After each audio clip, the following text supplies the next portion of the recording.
Hey everybody, welcome back to the Gulf Coast Huddle, brought to you by Lone Star Gridiron. Each week, Chris Daly and Mike Foreman break down all the Texas high school football along the Texas Gulf Coast. Now, strap on your gear and let's go. Lone Star Gridiron is looking for interns.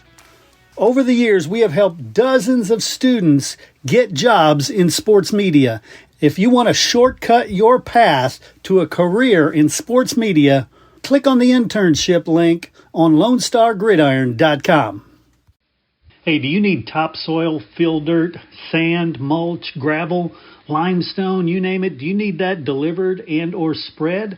Texas Tree Cycle in Victoria has you covered for residential and commercial projects, big or small. These guys do it all. They do some amazing work. You can call them at 361-237-8006 for a free estimate. That's Texas Tree Cycle, bringing quality materials to your yard.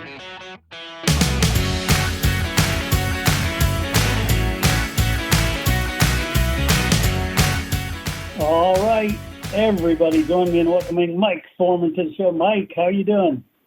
Doing okay, Chris. I'm battling a little cold here, but otherwise I think I'm okay. It's weird. I mean, I say it's weird because I'm not sick right now, but, you know, I do a dozen coaches shows, and it seems like every one of them is sniffling during our shows now. Yeah, it's weird indeed. I remember last week when I went down to Corpus for the Refugio game, Coach Cox told me he had a couple of kids out sick. I guess there's something going around, you know. Well, it's that time of year, too, where the kids meet up with each other and start spreading things. Yeah, no doubt about that. But, but I'm okay. Cool. I got to be ready for Friday anyway. Yeah, no doubt. Let's talk about last week, the game you went to. Okay, I went to two. Thursday, I went to Refugio in London, down in Corpus, and Refugio just basically annihilated them. Refugio looks very good.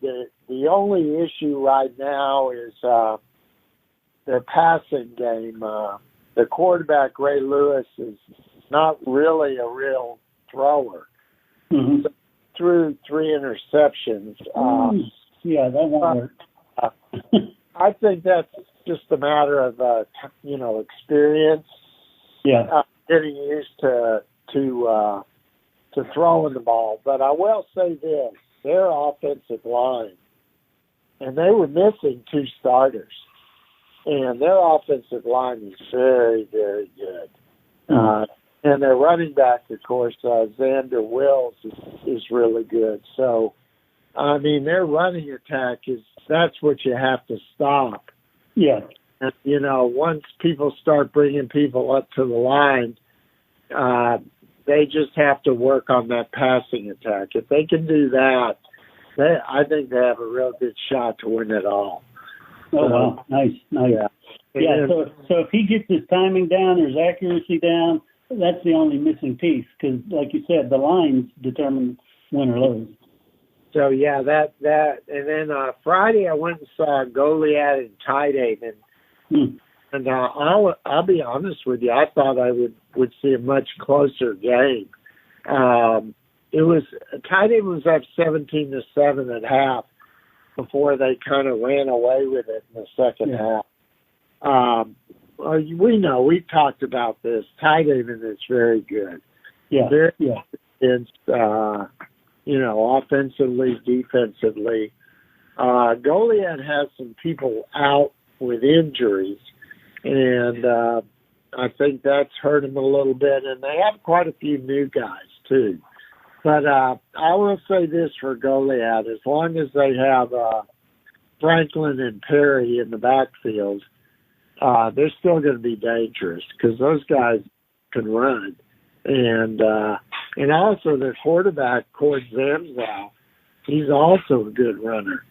So, I mean, they have 3 guys with speed back there. So, that's the good thing about them. Got it. Yeah. I saw Calhoun lost to Sinton, and Calhoun was winning that game in the fourth quarter, and then it just kind of fell apart at the end. But I think that's because Hinton has such a big line and a really good running back. Right. Yeah, I would assume that Calhoun is still in the kind of figuring out stage. Oh, yeah. You know, like what do we do? Is this the way we're going to do things? And you know, that takes a while especially when you change offenses like that, and possibly even change defenses. I'm not sure what they're running, but you know, that you can't just do that overnight. Just perfect example of that is look at Navarro. Oh yeah. You know, they ran the slot T for so long, and now they're running the spread, and you just don't do that overnight. You know, because the kids have grown up with one offense, and all of a sudden you got to adjust and learn a new offense. Yeah, and then the other thing I learned, you know, in doing this with coaches all these years, even doing the new offense isn't as big as the fact that the terminology is different. Right. So, like the pass route will be called different things, and the holes may be called different things even, which to me floors me, because I thought when I learned it in high school, that was just the way it was, right? But yeah, you know, everybody does it a little different. Yeah, I guess so. I guess there are different calls now. You know, of course, like you said, there's the old 1, 2 on the 1 and 3 on the left, 2 and 4 on the right, and you know, it's pretty basic. But obviously, I guess coaches are doing a little more advanced type things right now. Yeah, definitely. So let's talk about any other ones that stood out for last week. Cause, I was trying to think. I'll tell you what's kind of stood out to me and is Weimer. Yeah. I mean, they, you know, they're 2-0 now, and they actually play Thursday night against Rice Consolidated, and they cracked the top 10, and I know you can't. I hate this comparing scores thing, but they handled bowling. It seemed a lot easier than Ganado did. So, you know, that makes me at least think, hey, they must be pretty good. Yeah. So, you know, and I know Rice is hurting. You know, they apparently Rice quarterback transferred. One of their top linemen transferred. So, you know, I know it's tough up there right now. Right. Yeah, so Weimer, that was the kind of thing that stood out to me. I'm really curious to see because, as you know, they're in Ganado's district. Yeah, it'd be interesting to see if they're as good as it looks right now. But like we've talked about many times, week one, you kind of throw that out because nobody even knows what position they're playing. But then week two, you're still kind of feeling things out. I don't know. We're going to see because I saw that too, and I'm like, well, is Weimer for real? We'll see. Yeah, we'll find out in the coming weeks. You know, and they, you know, I'm not really sure exactly. I know they had some people back. Of course, you know, they went through the coaching change. But the coach that took over there was an assistant on the staff. So, you know, they have that continuity. Yeah, but, and so the schemes probably stayed the same. Yeah, so I'm sure that they were comfortable with that. But that was pretty much it. I mean, and also I was kind of surprised at the way Bay City handled Edna. I wasn't surprised necessarily that Bay City won, but I had heard that the quarterback, Trevor Floyd, was hurt, did not play in that game. And I don't know what extent the injury. I'll find out Friday because my plan is to go to Refugio to see Edna and Refugio. And I'm curious to see what, you know, I've heard a lot of rumors, but I couldn't say for sure what exactly happened to him. Yeah. You know, obviously, if you lose your quarterback, that's going to be a tough blow because you've got to totally kind of readjust your offense. Yeah. Yeah, I mean, this is a big game because for Refugio, this will kind of be their last test until the playoffs, really, because their district is not very strong. Mm-hmm. So this is a big game for Refugio. Yeah, definitely. So speaking of, you're talking about the Edna Refugio game. That's going to be big. The other one I see this week, Yoakum Cuero. There's some pretty good matchups.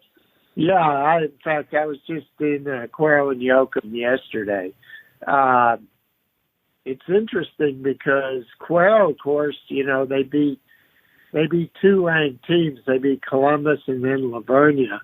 Although I honestly thought that Livonia was way overranked. But, even so, their issue right now, Cuero, is defensively. They're still learning, but I understand they had two cornerbacks out, and I know at least one of them will be back this week and possibly both of them. So that's going to help a lot. Mm-hmm. I think the issue with Yoakum right now is quarterback. They've got two quarterbacks they're looking at, but both of them are new. And I think it's just a matter of time before one of those two at least get used to running the offense. Yeah. I will say this, that when I spoke with Bo Robinson, Yoakum's coach, yesterday, he said that he thinks by the end of the season, Yoakum could be pretty good. Yeah. So, I think he feels pretty good about this team. I know it's very athletic, and Mm-hmm. they got big guys up front. So, usually that's a good combination. So, I think so. And Cuero, I think, is going to be pretty good, too. So this of course, it's a DeWitt County rivalry. Yeah.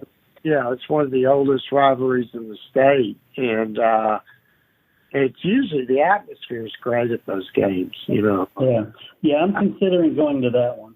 Yeah, I've covered quite a few of them, and Mm-hmm. and it really is. I just hate that. I always get upset at the schedule now. Whenever you get two or three good games in the same week, it's always bad. But, and then you've got Ganado and East Bernard. That's another good matchup traditionally. Right, and then that, of course, if people probably remember that was Ganado's last loss.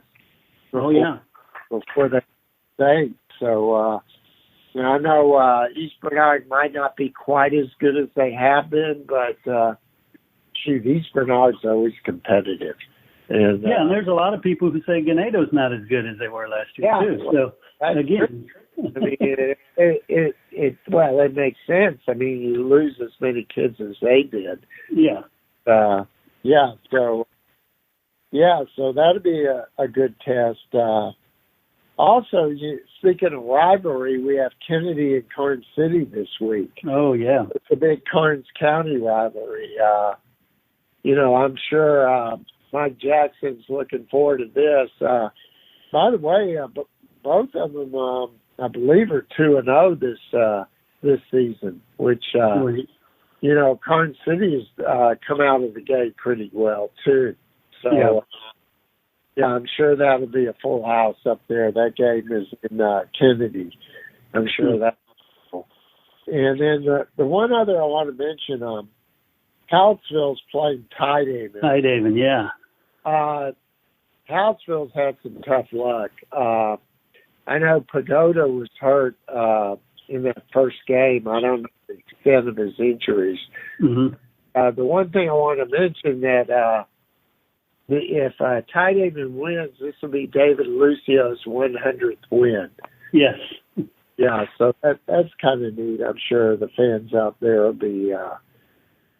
be excited about that, and so we'll see about that. And I'm just wondering what you think. about those Bloomington Bobcats. Can they go 3-0 against Ben Bolt this week? I think that would be a great story. Plus, again, it doesn't matter till they get to the right. The whether or not they make the playoffs, but that'll sure get them in the right direction.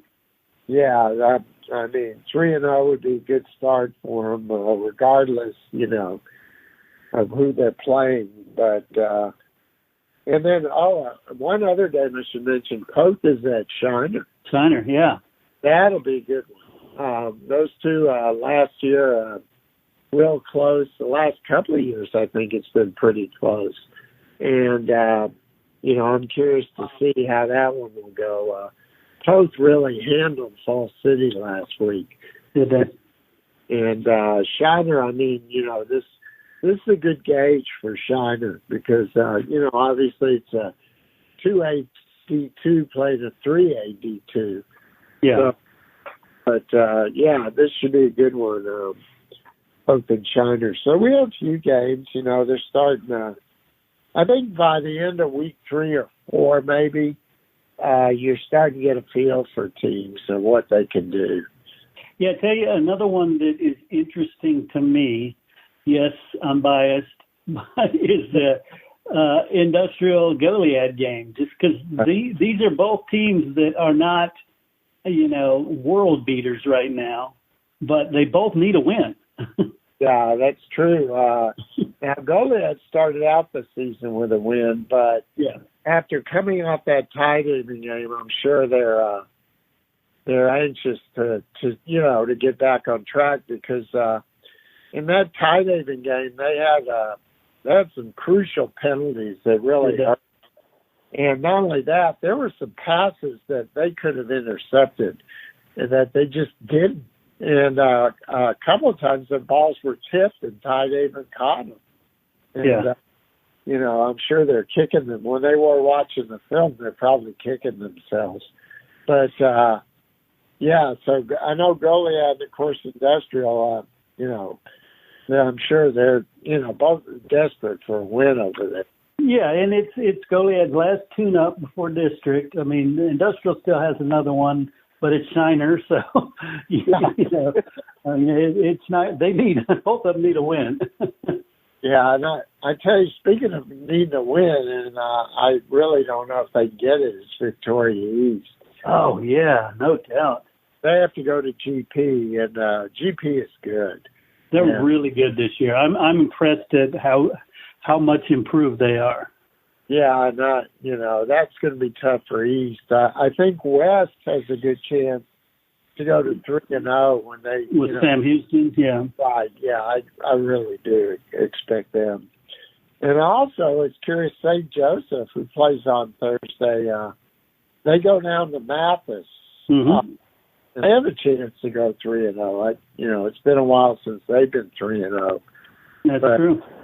But it's in El Campo too. While we're talking about that, I mean, I know you speak with Travis. Yeah. But they're playing Thursday against Dulles. I really don't know much about Dulles, but El Campo has a chance to go 3-0. Yeah, that's real good. Dulles traditionally is middle of the road to just under, the lower level of hopefully getting in the playoffs. So, but it depends. That's one I don't know how they are this year. Another one that's got against the Houston team, Calhoun takes on St. John's. Yeah, and the thing is that you just don't know about those private schools. Right. It's so hard to tell. Although I was talking to Coach, and he said these guys actually sent them plenty of tape, or I shouldn't say tape, I'm dating myself, film or video. But yeah, you don't have the online stuff that we get access to, so you can't see what they did. And not only that, I mean, these teams change from year to year.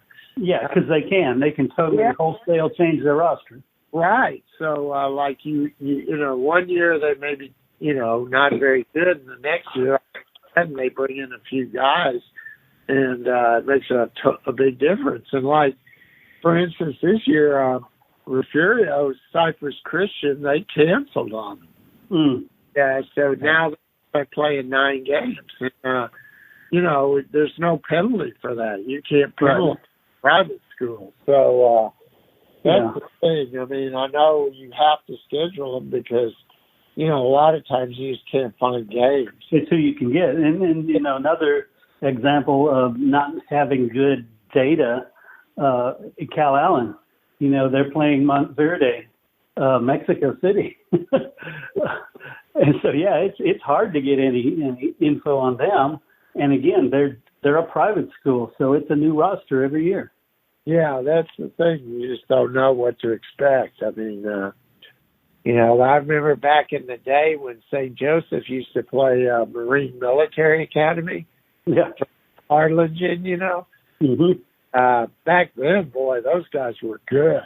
I mean, they had athletes. And, I remember one time, this is dating myself, back when Steve Tivoletti was coaching over there. Mm-hmm. And I remember after one game that I covered it because they played on a Saturday, I think. And I went over there after the game and I told Tivoletti, I said, you got to get these guys off your schedule.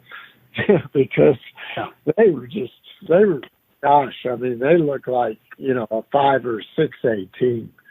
But I think nowadays that's changed. But, you look at some of these schools like Second Baptist or Austin Regents, and I guess maybe now Antonian in San Antonio. Yeah. Those guys can recruit. So,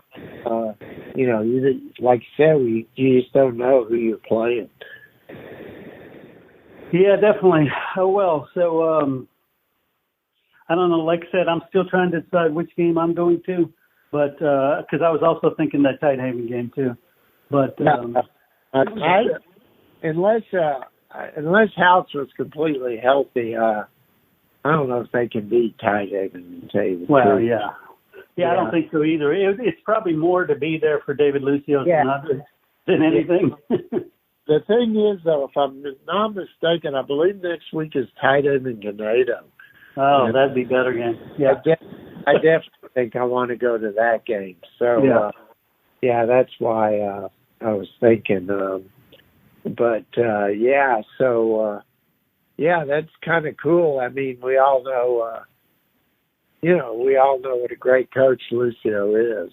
So, and of course, I don't know exactly how many years he's been there, but I can figure it out, I'm sure. But right. It seems like to me it's probably happened pretty quickly. So. Oh yeah, it definitely has. Yeah, because he's turned things around for sure. Yeah, he's done a great job there. Cool. All right. Well, you have a good time at your game. I'll figure out which of these 2 games I'm going to, and of course we'll have a good time, and we'll talk again next week. Sounds good, Chris. Enjoy.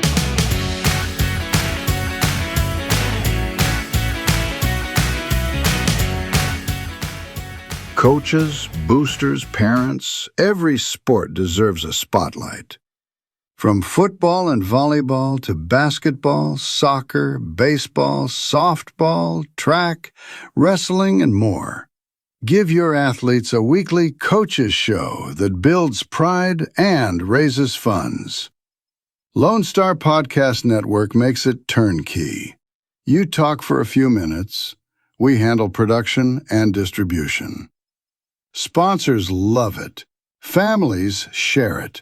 And your program benefits. Get the free information kit at lonestarpodcast.com/coaches. That's lonestarpodcast.com/coaches. Your team, your sport, your show.